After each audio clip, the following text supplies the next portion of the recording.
Welcome to Association Edge, brought to you by Kelly Dando Consulting. Here we share practical advice, smart strategies, and proven tips for leading boards, managing associations, and growing stronger organizations. Whether you're a board member, a volunteer, or an association professional, you'll find insights to help you lead with confidence and make an impact. This is your edge in association management. Let's get started. Hi, everybody. Welcome to Team Talk Tuesday. We are super excited as we continue the Generational Differences talks. And today we have one of our expert speakers for our clients, Kamber Parker Bowden. So Kamber is here to talk to us about generational differences. Kamber, can you tell us a little bit about your company and what you do? Absolutely. Thank you so much, Kelly and Jamie, for having me. I'm so excited to be here. I am the CEO and founder of Generational Performance Solutions, or GPS for short. And we are exactly that. The name is very intentional. We are a GPS for organizations across all industries and across the world to help them better understand generational dynamics in the workplace. So we do that through keynotes and workshops. So we've got a really big training arm and then consulting and advising services. And so really, the biggest thing for people to remember is that you are not just hearing the examples and the background of me and my team. You are hearing the results and data of thousands of professionals that we've interviewed for nearly a decade. So we bring a very data-rich sample size to all of our work. I love that. All of our clients are about data, right, Jamie? They always want to Yes. know what the other is doing and how that data looks. So that's amazing. So what Jamie and I struggle with, and Kamber, we talked about this before we started, is how we get different generations involved in associations, whether that be through committees, whether that be through boards. Where is the biggest opportunity we have to do it the right way? What do you see in your work that would help us figure out how to get them involved and engaged? Not even involved, but we need them engaged to grow associations. Absolutely. So I think the first kind of elephant in the room is associations have looked the same way for a really long time. And as we coach clients often, daily, we tell them if you're leading all of your people the same way, you're probably not going to get the same results. You're not going to get the results that you want to see. You're not going to drive performance. You're not going to see team cohesion and collaboration. The same rules apply with associations. If you are managing them the same way that you've always managed them, and I'm specifically talking about, committees and councils and leadership teams, if you're managing them the same way you were 10, 20 years ago, you are automatically going to create some tensions in your pipeline from new members. Okay. So that's just addressing the elephant in the room. I know you both already are very aware of that. But for the leaders who are listening to this, what I have seen, and I've been a part of associations in the past from all different sectors. I have, heard from in some of our own focus groups from people of all generations who are part of associations. And the biggest thing to note is you have 4 generations in the workplace today, soon to be 5. Gen Alpha is coming very soon. And so we don't want our leaders to just focus on who is currently in the workplace. We need to think about who's coming down the pipeline. Gen Alpha they're 2 to 13 years old right now. So they're coming. And it's really critical that we understand the 4, soon to be 5 generations. They want to experience communities differently. They collect information and digest information differently. So that means, as an association, education might need to look different. The way that you attract new members might look different. And I've got some solutions that I'll talk about with you today that I think are really bite-sized, actionable items that leaders can take immediately. But let's just start with those 2 points. Love that. I love where I think you just blew our minds just a little bit. These are exactly the things we want to talk about. And selfishly, I think about it as someone who does this from my 13-year-old. We talk about a 13-year-old, right? What that's going to look like for her and how I train her at home to be a productive member. I mean, my goodness, the amount of hours we volunteer and how we give back, but that's not going to change how she views joining something, right? Correct. So, I mean, tell me I want to know more. Tell me more.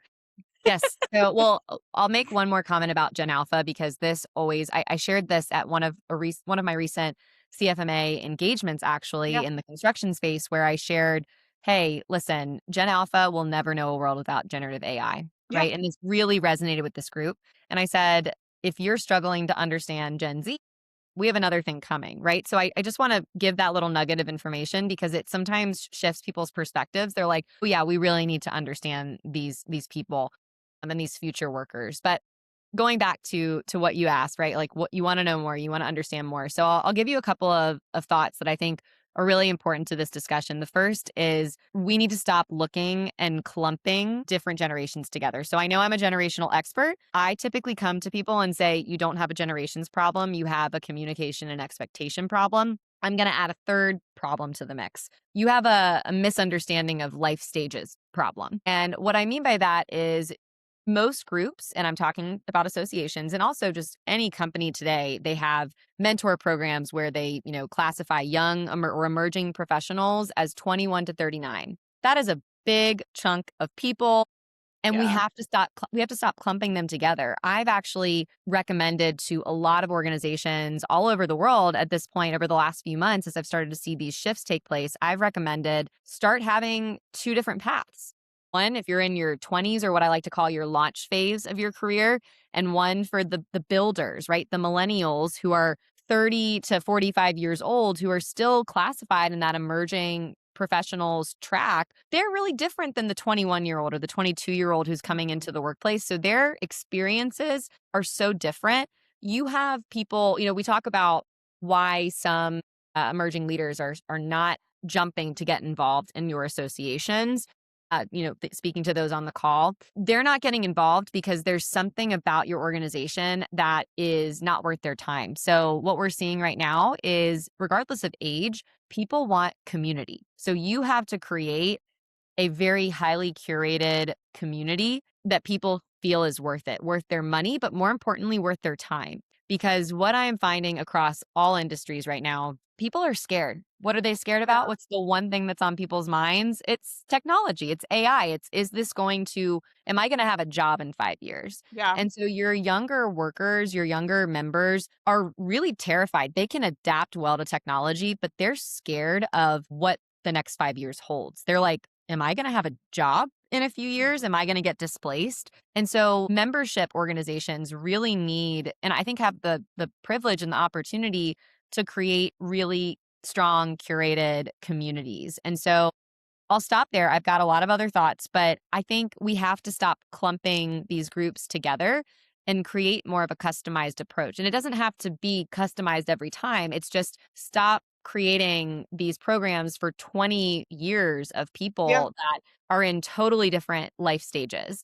Well, and I love that you called them the launchers. That's such a great description. I mean, and so things that we look at are also, I feel like if we can get involved in helping them find employment, and this is kind of what we talked about with Hernan, helping them find employment from the inception, we get better buy-in when they join, right? Because they're going to say, hey, remember, Jamie helped connect me with this, XYZ person that helped me find my employment. So that's a start, but we don't have enough mentoring programs in place. And how do you deal with some of the older generations, let's call them, that might not see the value in having different pathways and getting involvement? How do you get buy-in from everyone on that? Yeah. So, it's hard, especially in organizations where a lot of senior leaders are like, they're on their way out, right? Like I call Yeah. that the transition stage of a life stage or career. And so they're kind of they've got one foot in and one foot out. And that can be really hard to kind of sell what you just talked about. But what I will share is we have some data that we've collected over the years where about 60% of young professionals between the ages of 21 and 35, so that was the sample size that surveyed, there. They told us they want access to a mentor, but they don't have one. When we talk to Interesting. baby boomers and Gen Xers, the script is the complete opposite. They're like, we want to mentor. So there's a huge disconnect there. And to me, that is all that when people see the numbers, they're like, okay, yeah, this makes sense. And I mean, I'm telling you, hundreds of experienced professionals have told us they want a mentor. And so that tells me there aren't enough mentoring opportunities. And I always tell people it doesn't have to be super formal, it doesn't have to be super structured. You just need to create an option for those younger workers to pair up with not even senior. It can just be somebody who's been in the workforce for 5 years longer than them, just to give them that experience. Because again, it's creating community. It's creating a little bit of that rope, that hand holding that you can offer somebody from college, post college on. And I think that is something that we're missing. Like, I think as a society, we talk about mentorship a lot, but I can tell you just by the work we've done with clients across the country, it's not happening as much as it sounds like it is. And that seems like that's a great gap for associations to fill. So if a company doesn't offer that, that's a really Yes. easy thing to offer. The question is, how do we introduce that and when do we introduce that? Because I feel like, and Jamie, tell me your thoughts, when we get a new member in, sometimes it's overwhelming for them to begin with. They're coming into this new group with all these new people. I'm asking them to choose their pathway in the association already. How do we kind of hold their hand and introduce a program like that? What are your thoughts? I mean, I think it's going to be a group of people who are hopefully not on the board, hopefully just members who are wanting to better the experience for somebody else. I mean, I have some chapters who have a great welcoming committee. It's wonderful. As soon as somebody's on board, they are getting an email, they are getting invited to the next meeting. We have coffee set up, but I don't think people are looking at, when I say people, I don't think some associations that we're working with are looking at necessarily the age range or the life stage that they Very might be clear. in when they're joining. I think there's an opportunity to collect that information that would be very helpful. Is that Kind of, insulting, Kamber, to any of the volunteers to ask them, "Hey, what's your birthday?" And I love it because we can also celebrate birthdays, but we don't currently normally collect that info. I say yes and take that with a grain of salt because I am literally like I'm the person who's in an event that's like, how old are you? Right. So just you have to take that with a grain of salt. But I find that if you are clear about why you're asking it, then and don't make it like, don't make it an absolute required response, but Yeah. say, hey, what's your birthday?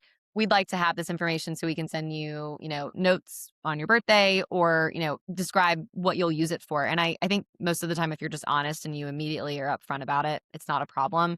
But I do think that really looking at the life stage and kind of those two paths are so important. And also making sure you understand that some people could be 25 and married and have children, but you could also have a 35-year-old Yeah. who is, the same life stage, but they've had 10 years of experience. So you have to clearly define as the association what those two paths are. But something else I'll mention when you think about a welcome committee, I think it's great to have that. I just want to go back to what I said at the beginning. If you're managing an association the same way that you've been managing it, like I've been in associations for years that we had a welcoming committee, right? 10 years ago. So you have to almost look at everything, almost like do an audit of your current association practices and say, have we been doing this for a long time? Is it working? If not, why? And what can we change? How can we make this better? And I'll give another example. I think when we talk about life stages, you have people who, when I say they're in the building stage, a lot of times these are our millennials today, so 30 to 45 years old. I like to say this is a generation that doesn't get a ton of sleep, right? Like they're probably raising families, young families. They might be just crunching it out at work and trying to hit that next financial goal, that next professional goal. So what does that life stage need versus the person who's in their 20s that's following, like just coming out of college? So going back to your original question, Kelly, about and it's taken a long time to get there. So thanks for your patience. When you asked, what does this look like from the get-go when you have somebody come in, like how do you approach something like a mentorship program? I really think that they would want that above anything else coming from the mentoring committee. And So again, it does not have to be super intense. You can say, "Hey, we've paired you with a mentor. Go ahead and meet with this person in your first 90 days or first month mhm. and we'll follow up and see how it went." And it can just be a one-time meeting. I think mentoring doesn't have to be this ongoing cadence. It's really just you make a connection with somebody. And I think the beginning is the most important time. Right. I Yeah, love I mean, it. I think that's so fascinating. I'm sure you're over there, Kelly, just like me. I'm like, okay, well, how do we do this? Yeah, How the do we? implementation is always the struggle, Yeah, right? Because we have associations that have 300, 400 people and we're at the mercy of the board. So if we don't have a board buy-in and you have all, as Jamie and I were talking, you have all these generations that sit on these boards that make these decisions and they're all exceptionally thoughtful in how they proceed. So that's why I say I love the data and I love the numbers because those don't lie to some of our board members, right? They look at that and they see those numbers. And I think we get better buy-in, but the implementation is a struggle, right? Because I can assign a mentor, but then I'm relying on the mentor to reach out to that person, right? Right. I'm relying on someone that's involved in the association. And Jamie, I love your comment that it should be people outside the board, because I also think our boards have such a heavy burden on them to begin with. And I Mhm. feel like too, when Jamie and I bring something to the table, it's almost like a groan of, great, this is going to be way more work for us. So the Yeah. question is, how do we make it less work for the board and still have accountability from members? Because I think that would be our challenge. Do you agree with that, Jamie? I mean, yeah, I agree with it, but I think if you're getting buy-in from the people who are wanting to be a mentor, like Kamber said, like That's they're true. out there, if Yeah. you're asking people, they're saying that they want to. I mean, we're all adults here, like you just kind of put it on them. And I think we make it to where we can explain to these members who are volunteering their time to help new members is that, wouldn't you have wanted this too? What could have been done differently when you came on that would Well, have now, made you feel more Kamber, engaged? my mind is blown because I'm just thinking about, for example, my 13-year-old. How do you connect with her? I can tell you it's YouTube Shorts. If it's at this point not in a video that's short and 3 minutes, she has no interest in it. I It's mean, I really kind of kind feel of a the same way though. I'm not 13. I know. I feel like we've talked about this on in terms of the conference. We're sending out these 18-page, not really, that's dramatic, but 4 or 5 pages on being an exhibitor. And guess what? You're not Not a reading single it. person is reading it. So how do you think that we should engage even in kind of exploring that mentor? Do we send a video? Hey, meet John. This is John. I mean, is that worth thinking outside the box for that, or is that overthinking this? No, that is absolutely perfect. So I'll give you another stat that I think you'll find interesting. And it does apply to associations. So 21 to 35-year-olds, we surveyed about 18 months ago, we surveyed a large group of 2,000 21 to 35-year-olds, and we asked them, how do you look for jobs? Like, what does that look like today? And 73% will never look at a company's website before they apply. They will look at their social media channels. Are you Wow. serious? Yes. And so that includes Instagram, Facebook, which Facebook is low on that list because that's not a huge platform for those demographics, but other generations it is. So that's again going back to customization and how you want to reach new members. If you have associations that come to you and say, we're just really struggling to find new members, and you go and you see they only have a Facebook and they're pushing a lot of posts on Facebook, that goes back into the category of what you've always done to promote membership is not the right way necessarily to promote it today. So, yes to social media, yes to videos, YouTube Shorts. Gen Z actually uses YouTube Shorts the most of any platform. Really?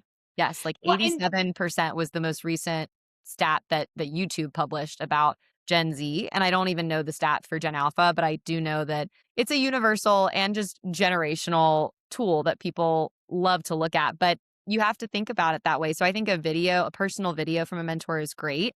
But going back, Kelly, to what you said, like this is a lot for people to manage. So I want to kind of go back to what are some tangible things that people can automatically do. I think before you implement anything, they have to do an audit, like a mini audit yeah, of what and you might already be doing that for them in your work, but do a little mini audit, like ask yourself, ask the associations, have we been doing this for 5+ years? If so, we probably need to change because guess what? We're in a post-pandemic workplace. yeah. We are not in the workplace prior to 2020. So if it looks the same way, it's probably not reaching the people that you want to reach. So I would say start there. I think the second thing to do that really is, I think, an easy addition is tease out the mentoring program. Create a form that you send to people who are interested in being mentors. Create a form for people as they come in and, get some information on new members that you can then pair with a mentor and make that step 1 or step 2 after the audit. I think that is a lot easier to get started if you take away creating this really big structure. It does not have to be a big structure. You can always improve. You can always reiterate, but if you wait too long, then it might be too late. I love that. And you are speaking our language, because Jamie and I have had these conversations about social media. So we're making a shift in our social media. For the last 5 years, I feel like it's been promoting this event and promoting what we have coming up in the association. And have you heard of these committees? And that is not touching people, and it's not Mhm. getting the role that we want to see. And it's not sharing what these associations are. I love hearing that they're visiting social media to hear about it. And this makes me laugh because just this weekend, my son is applying to colleges. And I said, hey, I'm going to go online to every college and I'm going to fill out this website, right, that says he's interested. And my husband said, you do realize that no 16-year-old is going to a website now. Like colleges are going to know that's mom filling out the form, Yeah. requesting information. And I thought, that really translates to what we're doing and how we do it. Because me and my generation, I'm like, go on the website. But what I'm hearing from you is that is not what they are doing. They're not. And another thing to note about any kind of marketing for new members is engage your people through polls. Like polls and surveys are so great. I've found even in newsletters that I consume every day, Yeah. they're incorporating a lot more surveys where it's just a quick question and it's like, what do you think about this topic? And it's like, I like it, I don't like it, or, neutral.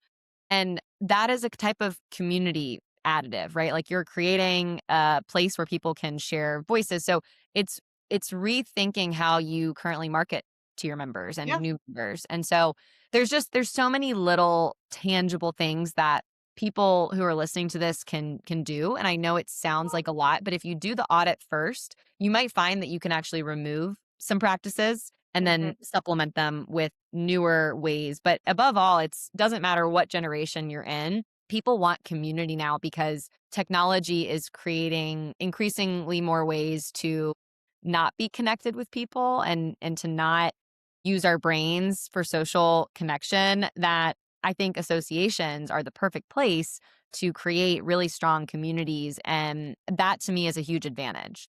I love that. So that kind of brings us to the next question of committees. I mean, are committees even relevant at this point? And the other thing that Jamie and I look at, we go back and forth on this post-COVID environment. During COVID, we did a lot of webinars and we did a lot of things on the computer. And I feel as if some of our members really like that, but that doesn't engage and we're not getting them out and we're not introducing them to people. And so I think, have to find that balance between offering things that are in person and offering things that are online. And what are your thoughts on that? I mean, the committee structure is meant to be in person in most cases, right? And at the same time, it's asking a big commitment of people. It's asking them to meet regularly. And I don't think a lot of generations like that. Yeah, I think, you're never going to make everybody happy. So that's kind of point one. And I think that. But two is when we think about committee styles and structures, have we asked our committees what their preference is? Like, have we actually done our own research? And I think that's an important piece of this. I also think that more and more people are like the pendulum is swinging where people actually, again, want in person. They want that connection. They want the community. Yeah. And so I don't think that's a bad thing, but I also want to just come to the point of what is the purpose of committees? Are they really effective? Like, I'm not saying that I have a belief one way or the other, but what is it working? Is a committee that probably was, the idea of a committee for associations have been around for a long time, right? Yeah. What if there were a few core people that were like the point people, not a 10-person committee, and there were smaller task forces that really allowed people to get involved, but then step away. And again, I'm going to bring up life stages again. Yeah. Think of the person who, doesn't want to commit to a 3-year term to be on a committee or a council, but they would be willing to do a 3-month project or maybe task force of the mentoring program or the task force of the audit, right? Like, I think people would be so much more engaged in some of the things we've talked about today rather than being on a council or a committee for 3 years. And let's say in the 3-year period, they switch jobs and their priorities have shifted, or maybe they have a kid and their priorities have shifted, or maybe they have a grandchild and, life looks different and they decide, what, I'm actually going to retire early. So again, there's so many examples of what I think we just have to look, everybody has to do this, not just association leaders, but how can we look at the post-pandemic workplace differently? Yeah. That is so terribly interesting in how we think about these things because I love task force. I love it. I love giving, hey, this is what we need accomplished. You go do you. So that's a phenomenal thought.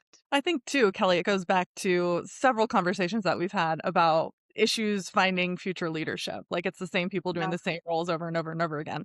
And I think if, even that mindset can shift a little, I think it could really just benefit everyone involved because then you get so many more different ideas and opinions, and just the community isn't only growing within the organization, but then it's growing within the pipeline for our leadership too. Well, and the diversity, I feel like when we have that diversity in associations, it really helps us grow, right? I mean, Yeah.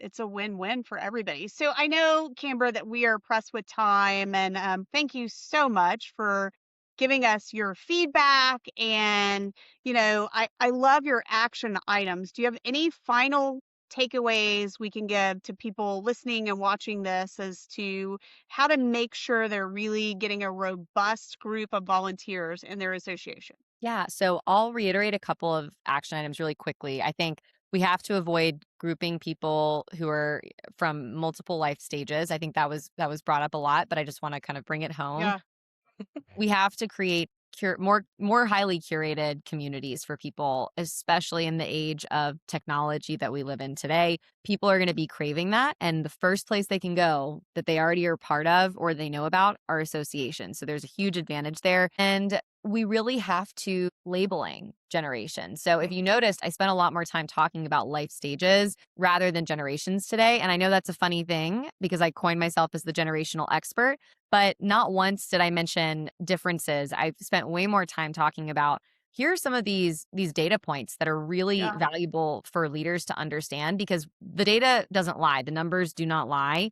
And so the leaders who are going to win in terms of attracting the best talent or new members and continue to build a pipeline are the people who understand that, who understand that our people are unique. They're not meant to be labeled. We can take generational data to make better decisions as leaders, but we have to stop labeling and stereotyping. So those are the three things that I would end with. I love that. Camber, I'm going to put, if it's okay with you, your information if someone would like to reach out to you with more questions or they want to discuss further. And we end every single podcast with a question from Jamie. Yeah, I'm So, gonna make it real quick because I know Okay. we're over. Okay, so 4th of July is coming up. What is the most exciting thing for you to see at the barbecue? Great know. question. This is a hard one. I didn't know this was coming, I but know.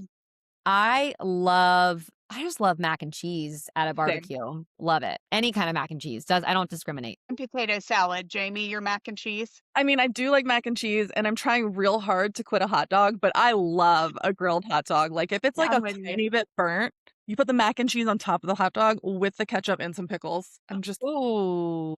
I do love pickles. I don't know about that, but I'll try it. I'll take your word for it. I mean, just try it once. Well, thanks so Amber, much, thanks so much. Camber, for Thank you. joining us. And thank you, everyone who listened to our Team Talk Tuesday. And we will see everyone soon. Bye.